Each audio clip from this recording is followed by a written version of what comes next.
say that we live in very difficult times, as we all know, and I suppose the very difficult period which the country has been going through and continues to go through we're certainly making very significant progress in that, and that we believe as a government that our economy is certainly moving in the right direction, and particularly in terms of the international markets and the confidence and the restored confidence in our economy and the ability of our economy to recover is very clear, and we're very hopeful that we will in fact bring a new deal for Ireland in terms of the EMF and the Troika and so on. And I suppose it weighs very heavily on all of us, our obligations in terms of our international obligations, but the confidence that is restored and is restoring in our economy, I think, is extremely important. I meet business people every day, and up and down the country, wherever I go, I see, and there is a mood of renewed confidence for investment, renewed confidence for, Ireland has a real future, and particularly to offer, as we do through the Memorandum of Understanding, which we've all been talking about, certainly in relation to green energy, is real progress between two very important partners, Britain and Ireland. And as we all know, Prime Minister Cameron, who spoke recently this week about his relationship with the European Union, we believe obviously that's a matter for the United Kingdom, but we very much support the continued participation by the United Kingdom in the European Union, and we particularly value our relationship with the United Kingdom. And as Prime Minister Enda Kenny said this morning, and he's not speaking for the United Kingdom, but he believes that a significant number of the issues which were raised can in fact be dealt with within the European Union as it presently stands, without treaty change. So we really here today, you are here on a very, very important occasion, and the debate which your sponsors are supporting is obviously very important for you. And remarks that I will read now will just represent the view of the Department of Communications. And just can I say finally, just on a personal note, that my work at the moment in the Department of Communications has to do specifically with oil and gas exploration, to do with natural resources, with mining, and indeed with inland fisheries. And indeed in that area as well, and I know we're talking about fossil fuels, as you all know, I think there's renewed hope and renewed interest particularly in the Atlantic margins, and exploration companies are increasingly looking at our potential resources off our coast for oil and gas, which could significantly and hopefully down the road, if significant findings are found, will make a big contribution to our economy and to our recovery. In terms of the Department of the Environment, and I see PJ Rudden here, I'm very much involved in the really transformation of our water services.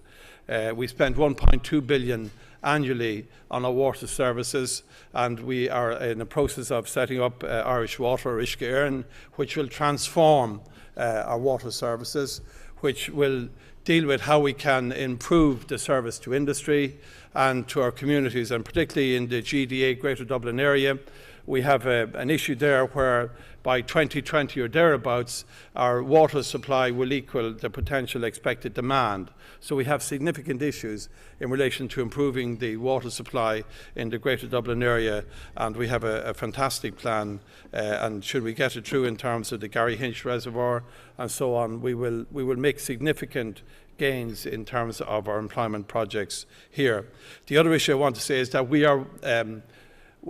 water rich in our country here. We don't have a drought right now, even though we will have shortages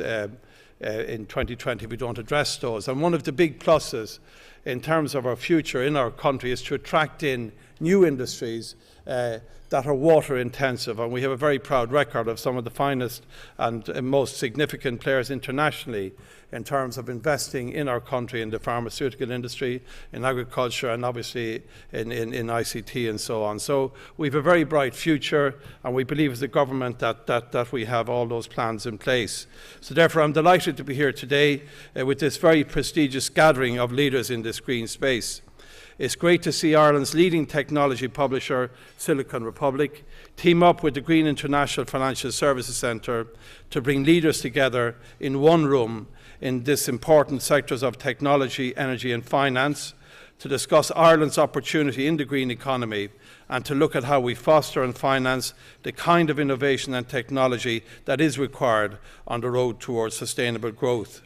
As we all know, the green economy is one of the most dynamic and fast-growing markets in the world and presents a major opportunity for us here in Ireland for growth, competitiveness and job creation. Indeed, the expert group on future skill needs estimated that up to 10,000 green-collar jobs could be created in Ireland by 2015. Given the scarcity of fossil fuels and the imperatives of climate change, a new global market has developed for green technologies and products that take account of the environmental impact of economic growth, that are more resource efficient and reduce costs for businesses and consumers. Ireland has inherent strengths that it can build on here. We have world-class renewable energy resources. We have absolute fantastic excellence in research, development and innovation. We have an outstanding natural environment, a talented and knowledgeable workforce, and a cluster of Irish companies, large and small, that are true world leaders in green technology and innovation. This government is committed to developing the potential of the green economy in Ireland to support sustainable economic growth and the creation of those jobs. In November, the government published its policy statement on the growth of Ireland's green economy, delivering our green potential. In that, we laid out a number of strategies and programmes which we are already implementing to support individual sectors in the green economy. These include the Strategy for Renewable Energy, the National Energy Efficiency Action Plan, the Framework for Sustainable Development for Ireland, a new National Waste Policy, and the Green Public Procurement Action Plan, and many further policy approaches which are currently being developed. The government's role in fostering and financing innovation in the green economy involves the Department of Communications, Energy and Natural Resources, energy efficiency activities, and the government's Green International Financial Services Centre. The Department of Communications is supporting the development of two key financial models to ensure we meet our targets under Europe 2020 and National Energy Efficiency Action Plan. The Department of Communications has convened a public-private working group to put together a sustainable financing solution in place for the non-domestic sector. This will include a national energy performance contracting policy framework, which will be underpinned by the creation of an energy efficiency fund.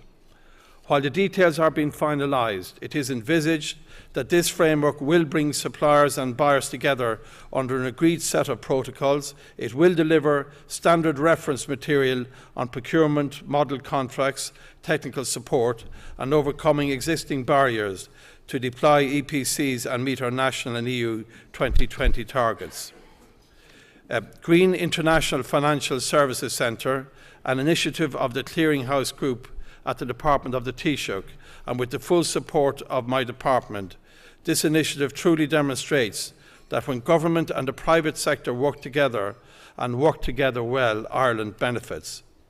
Over the last 18 months, as per the government's IFSC 2011-16 strategy, GIFSC has successfully achieved stated goals across tax, talent, product development, in particular relating to asset management and developing the IFSC itself as a resource-efficient leader across waste, water and energy usage.